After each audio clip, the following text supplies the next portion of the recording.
नमस्कार दोस्तों, आज हम सीखेंगे difference between demonstrative pronoun and demonstrative adjective कि दोनों में क्या डिफरेंस है। ठीक, दोनों के लिए ही कमाल की बात है कि दोनों के लिए ही हम दिस और दैट का इस्तेमाल करते हैं। किसका इस्तेमाल करते हैं? दिस और दैट का इस्तेमाल करते हैं। ठीक, अब अगर मैं बात करूं कि डेमोन्स्ट्रेटिव प्रोनाउन क्या है और डेमोन्स्ट्रेटिव एडजेक्टिव क्या है, तो हम समझने की कोशिश करते हैं। बहुत सिंपल है, कुछ नहीं है। ध्यान से देखिए, ये दिस और दैट। ठीक, इस दिस और दैट के बाद जब भी कभी हेल्पिंग वर्ब आए, क्या है? हेल्पिंग वर्ब आए। जब भी कभी हेल्पिंग वर्ब आए तो उस दौरान ये हमारा डेमोन्स्ट्रेटिव प्रोनाउन के रूप में काम करता है। किसके रूप में काम करता है? डेमोन्स्ट्रेटिव प्रोनाउन के रूप में। कैसे? एग्जाम्पल देखते हैं। सिंपल सा मैं अगर एग्जाम्पल लिखूँ, this is my watch. This is my watch. अगर हम इस सेंटेंस को ध्यानपूर्वक देखें, समझने की कोशिश करें, तो यहाँ दिस लिखा है। दिस के तुरंत बाद अगर आप देखें तो हेल्पिंग वर्ब लिखी। अगर आपसे पेपर में पूछा जाए अंडरलाइन करके, दिस को अंडरलाइन कर दिया, वो पूछते हैं कि भाई ये क्या है? ये डेमोन्स्ट्रेटिव प्रोनाउन है, डेमोन्स्ट्रेटिव एडजेक्टिव है, रेसिप्रोकल प्रोनाउन है या क्या है? तो आप क्या बोलोगे? ये क्या है? डेमोन्स्ट्रेटिव प्रोनाउन है। क्यों? क्योंकि अभी अभी हमने देखा कि दिस और दैट के बाद जैसे ही हमें हेल्पिंग वर्ब दिखे तो वो हमारा क्या हो जाता है? Demonstrative pronoun. एक दो एग्जांपल और देख लेते हैं। अब दैट का लिखते हैं। That was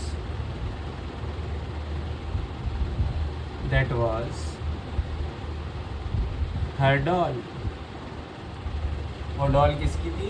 वो डॉल उसकी थी। अगेन अगर आप देखें तो दैट के बाद क्या दिया है? वॉज। तो दैट हमारा यहाँ क्या काम कर रहा है? डेमोन्स्ट्रेटिव प्रोनाउन के रूप में। एक एग्जांपल हम और लेते हैं। हमने लिखा this is a nice place. ठीक, this is a nice place. अगर हम बात करें यहाँ दिस की, क्यों? दिस के तुरंत बाद हमें क्या देखने को मिला? Helping verb. तो ये हमारा क्या हुआ? DP, demonstrative pronoun. कोई दिक्कत? आसान है, बहुत आसान है, आपको आराम से समझ में आएगा। अगेन अगर मैं दैट का एग्जांपल लूँ और मैं लिखूँ दैट इज़ हिज बुक। वो इसकी किताब है। अगेन अगर हम बात करें, दैट हमें दिया है, दैट के तुरंत बाद हमें क्या दिख गई? Helping verb. तो यहाँ दैट वापस हमारा क्या हुआ? Demonstrative pronoun. कोई दिक्कत? यहाँ तक समझ में आ रहा है? कोई दिक्कत? Very good. आगे चले। चलिए, मुझे ये वाइप आउट करना पड़ेगा। बोर्ड मेरा छोटा सा ही है, मेरी कोशिश है ये छोटी, शायद मैं आप लोगों को अच्छे से समझा पाऊँ। अब आगे अगर हम देखें, इसका दूसरा रूप देखते हैं, दिस और दैट। दोबारा दिस और दैट। अब दिस और दैट के बाद आपको लिखा मिलेगा सिंगुलर काउंटेबल नाउन। अब सिंगुलर काउंटेबल नाउन क्या होता है? वह नाउन जो केवल सिंगल है। क्या है? सिंगल है। उसे हम प्लूरल नहीं बोल सकते, क्योंकि प्लूरल के लिए हमें उसे बहुवचन में तब्दील करना पड़ेगा। सिंगुलर क्या होता है? जैसे मैंने बोला बॉय, तो बॉय क्या हुआ? सिंगुलर। अगर मैं बॉयज़ कर दूंगा तो वो प्लूरल होगा। तो इनके बाद जब भी कभी सिंगुलर काउंटेबल नाउन आए तो ये आपका काम करेगा डेमोन्स्ट्रेटिव एडजेक्टिव के रूप में। किसके रूप में काम करेगा? डेमोन्स्ट्रेटिव एडजेक्टिव के रूप में काम करेगा। चलिए, इसके भी एग्जांपल देखते हैं। जैसे मैंने लिखा दिस वॉच इज़ वंडरफुल। अगर आप ध्यान से देखें तो यहाँ दिस के बाद कोई हेल्पिंग वर्ब नहीं, दिस के बाद क्या दे दिया? Singular countable noun. Singular countable noun दे दिया, तो ये दिस हमारा क्या हुआ? Demonstrative adjective. किसका क्या काम करेगा? डेमोन्स्ट्रेटिव एडजेक्टिव का। ऐसे ही अगर मैं दैट के साथ बनाऊँ, दैट बैग वाज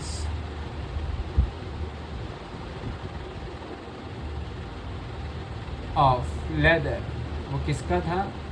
लेदर का बैग था। That bag was of leather. तो यहाँ अगर मैं दैट की बात करूँ तो दैट के बाद क्या है वापस? सिंगुलर काउंटेबल नाउन, तो दैट हमारा क्या हुआ? Demonstrative adjective. चलिए एक एग्जांपल और लेते हैं समझने के लिए। इस बार मैं दिस लेता हूँ। This flower was bought for her। तो अगेन अगर मैं बात करूँ फ्लावर की, तो फ्लावर हमारा क्या हुआ? Singular countable noun. इससे पहले ये जो दिस आ रहा है ये हमारे किस तरीके से काम करेगा? डेमोन्स्ट्रेटिव एडजेक्टिव करेगा। अगेन एक और सेंटेंस देखते हैं हम दैट को लेके। दैट गर्ल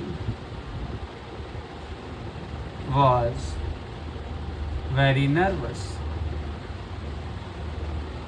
ओके, अगेन अगर हम देखें गर्ल की बात करें तो सिंगुलर काउंटेबल नाउन हुई, और इससे पहले ये जो भी दैट आ रहा है ये हमारा क्या हुआ? Demonstrative adjective.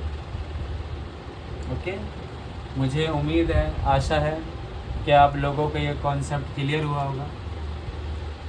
अगर ये चीज़ आपको अच्छी लगी, हेल्पफुल लगी, तो कृपया लाइक कीजिए और सब्सक्राइब कीजिए ऐसे और ही छोटे छोटे यूज़फुल यूसेज के लिए। मैं आगे वीडियो बनाता रहूँगा छोटी छोटी चीज़ों पर, ताकि आपके गवर्नमेंट एग्ज़ाम में आपको हेल्प मिले। आज के लिए इतना ही। धन्यवाद, शुक्रिया।